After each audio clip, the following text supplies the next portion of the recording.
Welcome to Beyond the Frame Initiative.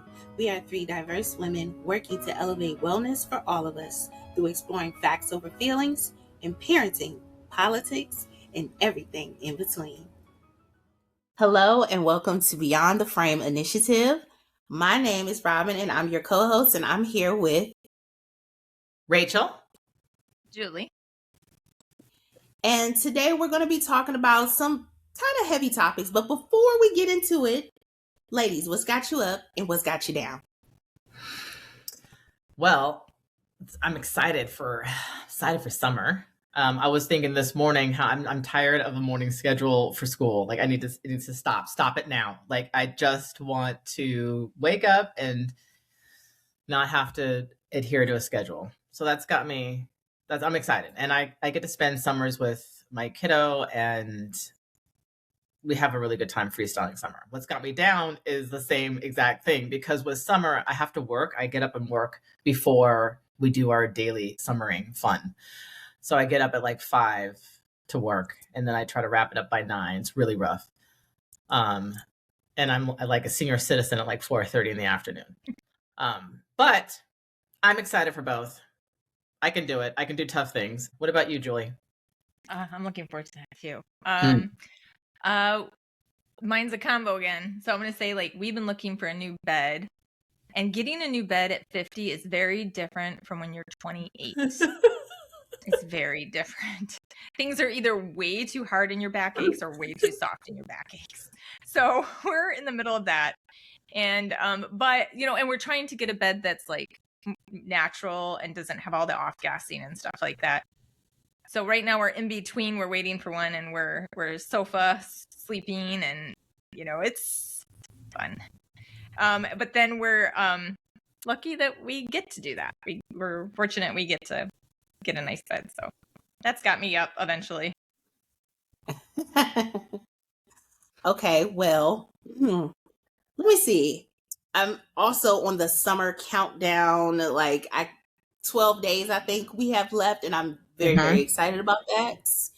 And I have a really cool thing. My son, one of his friends wanted to sign him up for this creative writing class. Like, he was taking it and he got an invite to come, and he was like, oh, I really don't like writing. And when he was born, I said his name would be perfect as an author name. So I kind of was trying to manifest. I was like, just try it. There's 3 classes at the local library. And ever since he had his last one yesterday, and he has come back with these amazing stories. And it just made me feel so good, because he took a chance on himself, and my manifestation may be coming true. No. We'll see. So I'm gonna focus on what's got me up, and I don't have time for the what's got me down. We not even gonna do that today. So, ladies, we're going to be talking about covert versus overt racism. So we've all heard the word racism, and most of us picture something obvious: a slur, a burning cross, someone being denied service to their face. But the reality is, in 2026, a lot of the racism that's doing the most damage doesn't look like that at all. It shows up in a hiring manager who just didn't feel the chemistry. It's in the teacher who expects less without ever saying why. It's in the colleague who talks over you in every meeting but swears they're your biggest supporter. And this isn't new. Take Decoration Day, what we now call Memorial Day. On May 1st, 1865, just weeks after the Civil War ended, thousands of freed Black people and U.S. colored troops gathered at a former Confederate prison camp in Charleston, South Carolina, to give proper burials to Union soldiers who had been dumped in a mass grave. They built an arch, decorated the graves with flowers, held a parade, and honored the men who had fought for their freedom. Historians, including Yale's David Blight, have documented this as the first true Decoration Day. But by the late 1800s, after Reconstruction collapsed, that origin was systematically erased from the history books, replaced with a version that centered white communities in the North. No slur, no burning cross, just a quiet institutional decision to make Black people disappear from a story they started. That was covert racism. Covert racism, also called modern racism or implicit bias, operates in the shadows of plausible deniability, and research shows it can be just as psychologically and economically damaging as its overt counterpart. A 2023 Gallup study found that nearly 6 in 10 Black Americans reported experiencing discrimination in at least one area of daily life. In the past year, most of it is subtle. Today, we're pulling that back and having a real conversation about what it looks like, what it costs, and what we do about it. And I really think this is the best place where most of us actually live this, not in a study or a statistic, but in those moments that leave you standing there wondering if what just happened actually happened. So, Rachel, I want to bring you in first because, you may have some personal experiences. Can you walk us through a time you experienced covert racism, something that felt off but was hard to name or prove in the moment? And looking back, how did carrying that uncertainty affect you? That's a great question. Thanks, Robin. So I thought of two things. Both happened when I was living in New York City. The first one was I was in the service industry, and it was one of my better jobs as a young person, kind of rising up in pay rate. And I was at a job, and I applied for the job and got the job right after the holidays. And I took the job knowing that I was going to get was not going to be a great shift. Which was fine because to get the better shifts, you have to quote unquote put your time in, right? And I was totally fine with that. I'm like, okay. But most of the people that I talked to, the service industry is such a high turnover that you usually kind of move through because people move out kind of fast. And I noticed that 5 months later, which is kind of seemed like a lengthy timeline, I was still having these kind of shitty shifts. And I started also noticing that all the people that had the shitty shifts kind of looked like me or a variation of like a brown, right? So I approached the manager and I asked the manager, and the manager was like, oh, no, it's totally fine. Like we just, this is just how it is. It's the timeline. And then one of my colleagues was able to started getting better shifts than I was scheduled for. And that colleague was not a person of color.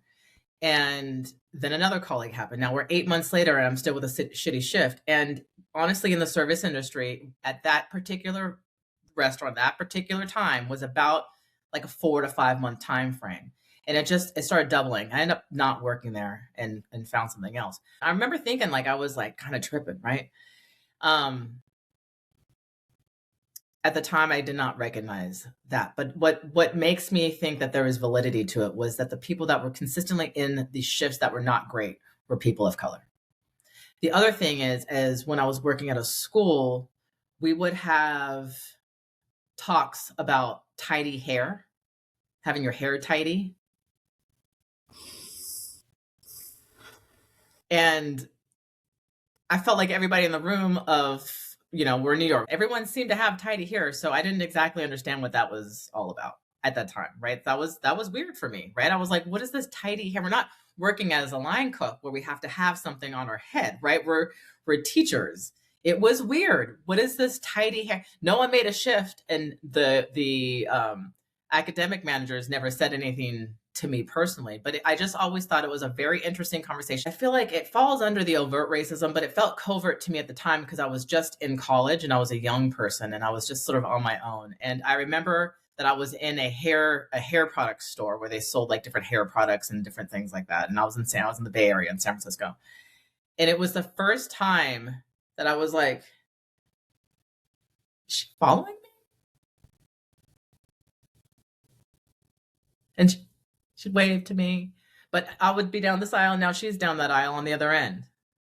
That to me was the first time that I was followed to the store. I realized what was going on now, but it felt very covert to me because I couldn't recognize it at the time, right? I was called the N-word at walking to my son's school like a month ago, maybe 6 weeks ago now. Those are the experiences that come up. I did not know that. That's unfortunately not surprising, but I'm so sorry that happened to you. I can definitely echo experiencing being at a beauty supply store, and I felt it. I knew that they were following me, and it was only like 2 people in the store. And I think it's like the first time you really notice it, it's kind of like shocking because you're just like, I'm not trying to steal your stuff.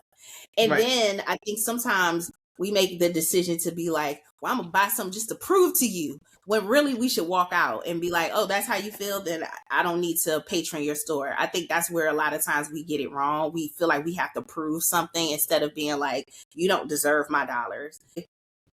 When I first moved to California, I was fresh out of college and I had a series of really strange events. One of them, I was sideswiped by a truck. I was hit by a car as a pedestrian. And I remember they had the EMTs come and get me, and they dropped me at this hospital in Encino. And when someone gets hit by a car, you expect them to really get in there and make sure you're good. I sat in a room pretty much unattended to for probably close to like 30 to 40 minutes.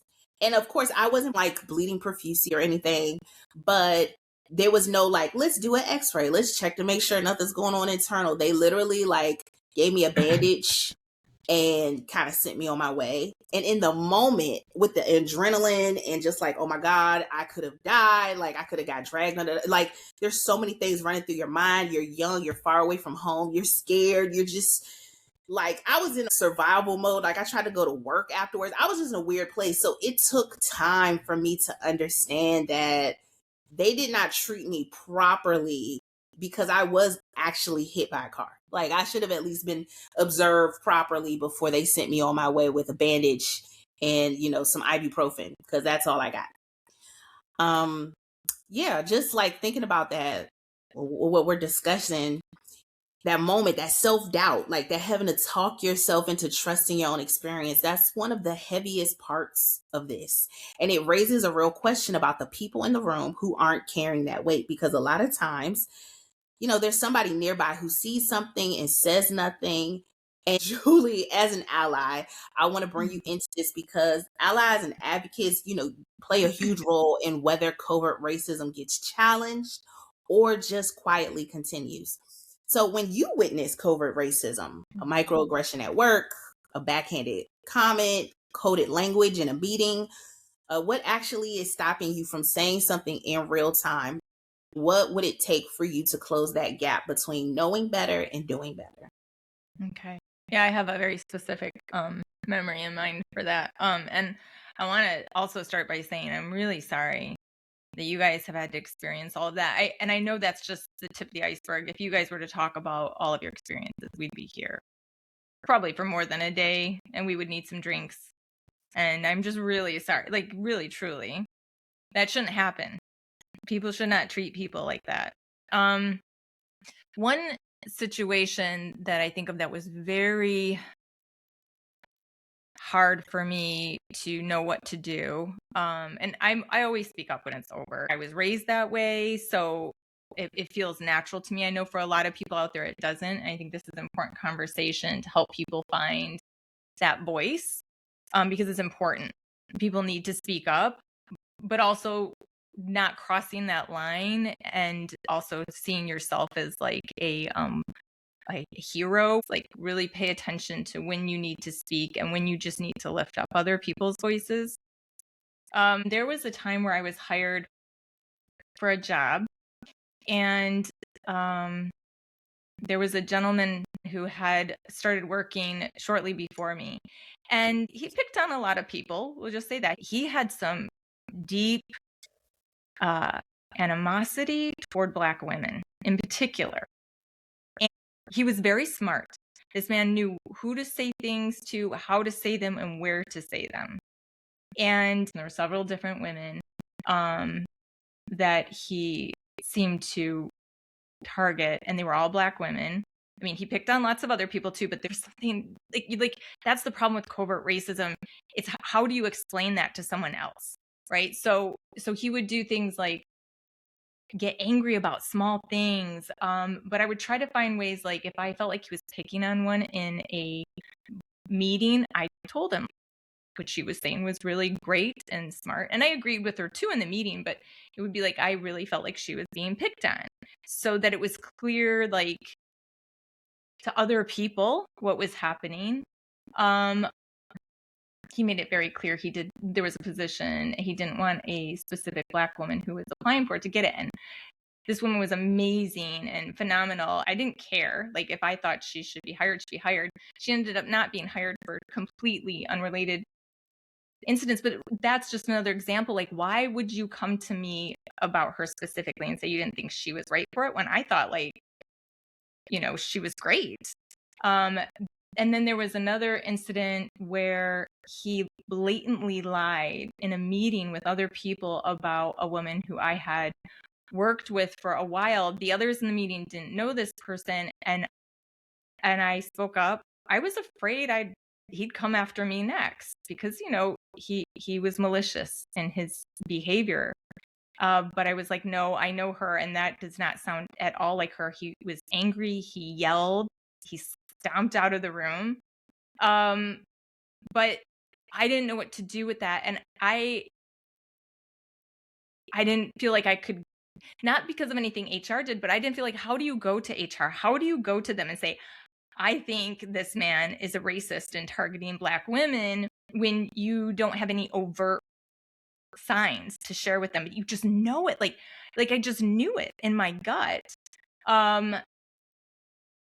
And then looking back on it, and nobody was coming to me. Nobody was coming to me saying, hey, we're hearing reports of this. Are you seeing this? So I thought, and they all seemed to get along really well. And I thought, oh boy, if I go, this could just blow up and it's not going to solve anything. It's going to make things worse. But looking back on it now, I think that they were aware, and had I gone to them, maybe at the very least, it would have put eyes on the situation. And I know they didn't know me well, but over time they got to know me. I wish I had just documented it all. I wish I had written it all. That's one of the things I learned over my career as I got older was, if there's ever an issue at work, document it. Like, put the date in, put what happened, because maybe it's a one-off. And maybe if you're not sure if you should trust your gut, you can see if it happens again, and then be brave. Sometimes we have to be willing to do the hard thing to make sure everything's good for everyone. And I truly do believe that in life, everything you do that's good will come back around. Not because, you want it to, but it just does. So that was a really hard situation, not knowing what to do. It ended up resolving itself on its own, but that was probably one of the more difficult situations because it wasn't overt. Overt makes it easier. But it also makes me think about something that I feel like people can do every day that I bring up in conversation with people. I would challenge everyone to think about, like, listen to their own language too when they're talking about people and describing people, because one thing that I will do pretty consistently is if I'm talking to someone and they're describing just an everyday interaction, right? Like, I went to the gas station and I got some gas and I talked to the person behind the counter, but yet they have to describe the person's race or like what they believe their faith affiliation is or something. There was a Black guy there, and he gave me my change and I got this special quarter. And I'll follow up after they're done with that conversation. I'm just curious, why did you tell me he was Black? And they'll, usually say, oh, I don't know, I was just describing him. And then so I'll preface with, oh, I was just curious because I thought maybe you described him because you were going to then tell me about an interaction that happened where there was some racism. Because otherwise I just wasn't sure why you described them. And it's actually led to some really great conversations with people. A lot of times people are just like, I don't know. But you can tell they're thinking, right? Like, they're thinking about it. But I've had some great conversations where people are like, I just didn't even realize I did that. That just really comes to that covert racism. Like, even the words Black and white were really constructed to separate people because we're all just shades of brown, right? It's just a melanin level. But it's that covert racism culturally that those people, I'm not saying they're racist necessarily, I'm just saying that it's so much a part of our culture that we're just always adding and feeding into that machine that we might just want to stop and think, how about I just describe people based on how they act or behave, or by their true nature, or if I have to describe somebody based on how they look, let me challenge myself to get creative, right? Or talk about like the woman with the dark brown skin, right? Like, let's start looking at them like we would describe if you're in a room full of white people. How would you do that, right? Right. So yeah, that's something that I feel is pretty easy, and it's pretty easy to respond to overt racism. And for people who maybe feel challenged to do that because they're worried that it's going to escalate, you can always approach people with love. Like, if you just think first, like, let me say this in the most loving place, and if they get angry, then that's okay. You're just telling them to be kind. You're just bringing something to their awareness, and sometimes it can hurt to hear that we're wrong, for all of us. That we're having this conversation and like being honest, because I think a lot of times those conversations are hard to have. They're just uncomfortable because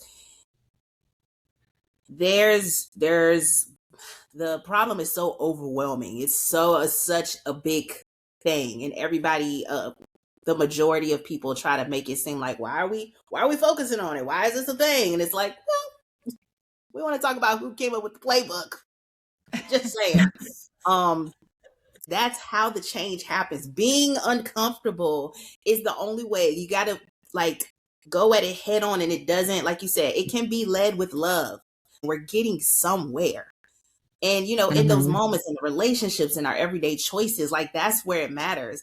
But I want to like just zoom out just for a second, because as much as this is about individual interactions, the data tells us this goes so much deeper than any one moment or any one person.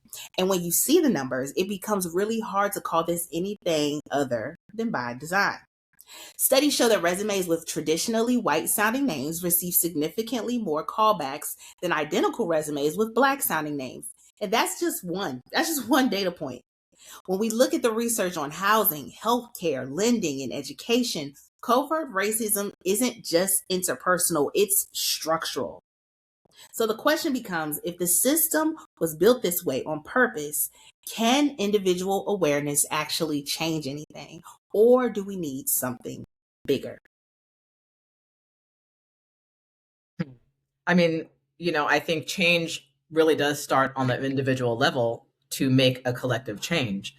I think calling out the system when you're experiencing it, like Julie was mentioning, is a way to impact systemic racism, institutionalized racism. But if we're staying silent and letting it slide, for me to foresee how the change is going to happen, you also have to be willing to be uncomfortable. And I think there is a pain point there for a lot of people when you're called out for your implicit bias that you're not aware of. How do you receive that? Do you handle it with dignity and grace and a learning moment and say, oh, I'm so sorry, I did not mean to offend you? Or do you get defensive, double down, and get nasty? My really good friend who's of Native American descent, we were in Spain. We lived together. We lived in Spain at the same time. And it's a perfect example. I was telling her we're having a great time. We're hanging out. It's all wonderful. It's all fun and games, right? Child free, young, just living the good life. And I was explaining to her that my spirit animal, the cat, was like, and I was in the story too of like why my spirit animal is a cat, like why I identify it, and it was coming from a good place. And she took a pause and told me how that's offensive, right? Like that to actually get named your spirit animal in different Native American communities. And she went in and was telling me about it and how it was offensive and why. And I had a moment to choose where I could just be like, I wasn't trying to be offensive. I wasn't trying to be offensive and double down on it and been defensive. Or instead, I chose the other path of like, oh my gosh, I'm so sorry. I didn't see it at the time. And right. So it was good. It was a good teachable moment for me. But for me, I have implicit bias. They are there. I'm a person of color, but I still have it. So yeah, that's a good question, Robin, on how to affect change and how to sort of move the needle in a more positive direction. I also feel like we're up against an administration in this country that supports a different point of view when it comes to relationships like systemic racism, institutionalized racism. I think people are a little bit more open to wearing it and showing it. You know, I've had uncomfortable conversations before with two people about the Confederate flag where I see it as a symbol of racism. They are not Black. They are white people. I have been in two conversations like trying to explain why that flag is seen as a symbol of racism for many. And I've had people double down on it. I think that the change has to come from the level of the individual. That's how the healing starts, I think. What about you two? I agree, Rachel. I think, I mean, first of all, we got to talk about accountability. We got to talk about being brave. We have to talk about being uncomfortable. We have to talk about people's willingness to not just stick their head in the sand and say, it's not my problem, it's not me, right? But then call it out and be like, well, why does DEI exist? And why are there HBCUs? And, you know, like, I think it's so hard because under this current administration, all the people with all the problem with the isms, right? They just come scattering out everywhere and they get real bold and real comfortable. And sometimes they find out, not this one and not today. But most of the time, people just don't want to deal with it. Or I was actually just having a conversation with my husband about what would I do if someone said that to me, because I really can't tell you one moment where someone has said that to me. Not that they haven't said it about me, but they never said it to me. And I honestly don't know what I would do. I don't know if I would freeze, because my anxiety comes from a place of, I don't know where this could go, right? Because if I bark back, I got too much to lose and I can't take that kind of risk. But there's also a part of me that's like, you want to get rowdy because you just like, how dare you? Like, the audacity of you to even say something like that, you know, it's I think a lot of times you don't know what you're going to do until you're in that very moment. And the problem that we really have is if you have an administration that not only makes people feel emboldened, but is actively going through the steps to erase, to eradicate, to dismantle, and to, you know, pretty much just water down any contributions or accomplishments that have come from the Black community, but also people of color, Indigenous people are being right there in front of everybody's face, assaulted, you know, fired from their jobs. I mean, it's happening right there. And I think that some people don't know what to do.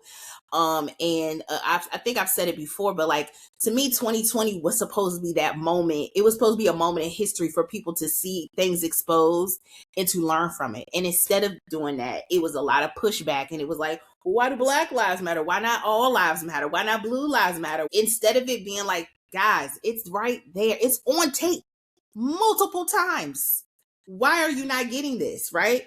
Now we're here and we're in a position where it's like, okay, well, if we show you it happening to a certain community or a number of communities, still you're not taking it seriously. So now everybody has to suffer, right? Everybody has to feel it in order for them to be like, oh, this is ridiculous. This shit doesn't make any sense. And I'd like to believe that once everything kind of crumbles down, that people will be brave enough to understand, like, there's something going on in here, right? And I need to check that.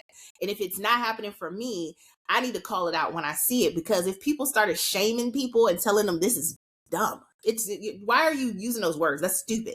If people said that more often, I think that we could get somewhere. But people just don't, like, I think because it's so aggressive and loud, people just don't want to deal with it. And that's not the answer. It's not. It really doesn't. The people in charge have to do things to move it forward, right? They can't introduce a bill and if it goes away, just push it to the side. Keep pushing. We have to keep telling, you know, our representatives, like, this needs to happen so that this can't happen again. What about you, Julie? Yeah, I mean, the individual is extremely important because individuals are the ones that go into power, right? So I think that's extremely important. And then also institutionally, I feel like especially education, especially history, you guys both touched on, you know, Memorial Day's history, you touched on what the Civil War really was about, and it was about keeping slavery. But there's, such a differentiation of what is taught in history courses all throughout the US that kids in the North can be learning one thing and the kids in the South are learning another thing. And also I think about media, how important media is, and especially social network sites. And you can see how covert racism, it's all racism, but can then show itself overtly. Like I think about like all of the hate speech that are on the social network sites, which they say, well, we're not going to, really control it. And they do it under the guise of freedom of speech. But then you see this hate speech change into the platform that used to be called Twitter X, calling itself Micah Hitler. Oh yeah. Because of all of the hate speech that it's taught. And truly, we do need to protect freedom of speech. We need to protect all of the Bill of Rights, but at the same time, there have to be perimeters. Like you can't yell fire in a theater because one, it's not true and it's unsafe. Well, and slander is not legal, right? Because it's also not safe for that individual. Racism is slander. Racism is lying and putting people in danger because of those really, truly deep-seated lies. I think anyone listening to this could stop and think about some kind of stereotype that they heard at some point directed at them. So this is going to sound kind of cheesy, but like I think about when I was a little girl, I heard so many blonde jokes, especially when I was like young and my hair was lighter and blonder, and people would be like the dumb blonde. And you know what? Comedy has its place, and I think comedians do need to have freedom to make jokes. But also, what if that's not just a joke? What if it's something somebody is saying that's real? What if you grew up in a country where truly that was embedded into the belief system of the country and it followed you everywhere? In our society, white women with blonde hair were seen as very sought after. These were stereotypes, right? But what if I didn't have that? What if in my world that was it? I was considered so dumb I wasn't employable. I was considered so dumb that people could just make fun of me all the time. And it makes me think of that teacher that did that experiment with the blue eyes and the brown eyes. Did you guys ever hear about that? Jane Elliott? Yeah, I'll put a link to that in our fact form. Like how quickly and easy it is to establish these really arbitrary assignments to people and create this hierarchy in our country with somebody at the bottom. I've talked about Isabel Wilkerson so many times in her book Cast. I so recommend it. But it's just reiterating what we all have read so many other times before, is that like racism is purposeful. Black people at the bottom, and there's a whole like hierarchical ranking, right? And we're not dismissing. There's so much racism against Indigenous people. There's against Hispanic people. There's Islamophobia. There's anti-Semitism, and all of it is so damaging. There's gender, prejudice or sexism. There's so much of it is damaging. So even those of you who are out there who like might be a white man, what if the belief from the time you were born was the white man was the devil and evil and to be kept at bay your whole life? And that's how society saw you. If you can't walk in someone else's shoes, start with your own and then think about, damn, that would suck. Well, that is what is happening in our country and has happened for hundreds of years. And we can come out of it though, because we do have the information there. And that's the beautiful thing. That's the thing that actually makes America great, is the diversity. That's it. I agree. When you're saying all this, all I keep thinking of is like, yes to all of it. And then yet businesses are profiting from Black culture and advertising while lacking diversity in hiring or pay equity. Or we're over here anti-Black, but we're celebrating Black music and hairstyles and TikTok dances online, while we're getting discriminated against in the workplace because of our natural hairstyles. Or, praising Black athletes. Oh my gosh, they're amazing. And all across the board and all of our sports and all these entertainers and creators, while publicly ignoring all of the issues affecting Black and brown communities. Like all of this is like, we're racist We don't like the Black and brown people, but yet we will exploit them. And then all of the influences of Black and brown culture has been exploited around the world. It drives me nuts. Yes. Yep.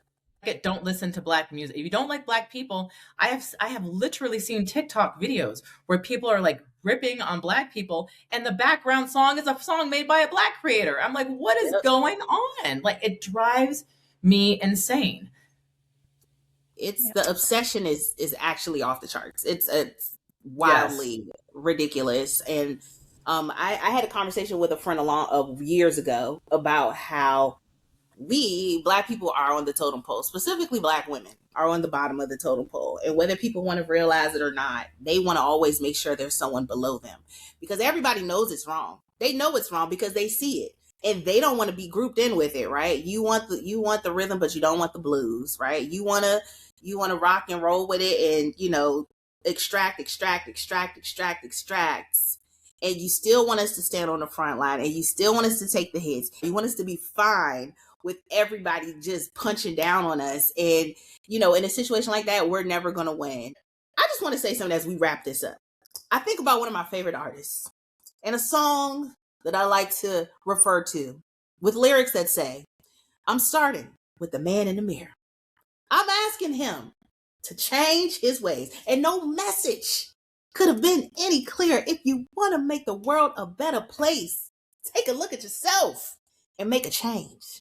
If you can't sleep with yourself at night, right? If you can't just sit in your peace and all you can consume yourself with is pointing the finger out and it's your fault and it's all about you and what you've done and you're this and you're that, there's a problem. There's a problem. They need to have conversations with people who care about you and who are going to tell you about yourself. Because lying to yourself and making it seem like these things don't exist and it's just our imagination has not been helpful. It hasn't gotten us anywhere. And guess what? Racism is very expensive, and we're all paying the price. Okay? Because what affects us affects all of you. So I just want everybody to really think about that, because we're really trying to bring you in with love. But I'm gonna give you love, and I'm gonna hold your hand and tell you we gotta grow up. We got to get it together. We got to be honest. We got to hold people accountable, and we have to figure out how to move forward, because at the end of the day, we are human beings. That's it. Being Black, being white, being Hispanic, being Asian, being indigenous, they all inform our culture and who we are and how we move. But at the end of the day, we all deserve respect, right? So whatever side of the conversation you're sitting on today, whether you're exhausted from navigating it or just waking up to it, we see you. And this conversation is for you. Covert racism thrives in silence and in the comfort of plausible deniability. So every time we name it, we take a little bit of that power back. Thank you for being here. Thank you to my co-hosts, and we'll see you next episode. Thanks for listening to Beyond the Frame Initiative podcast. You can email us at info@beyondtheframeinitiative.com and receive a free facts over feeling sheet and more helpful links at our website. Thank you so much for supporting our podcast, and we'll see you soon. All voices, images, and visual content in this podcast are the original work of the hosts. Unauthorized use, including voice cloning, synthetic media generation, and deepfakes, is strictly prohibited and violates our intellectual property rights and right of publicity.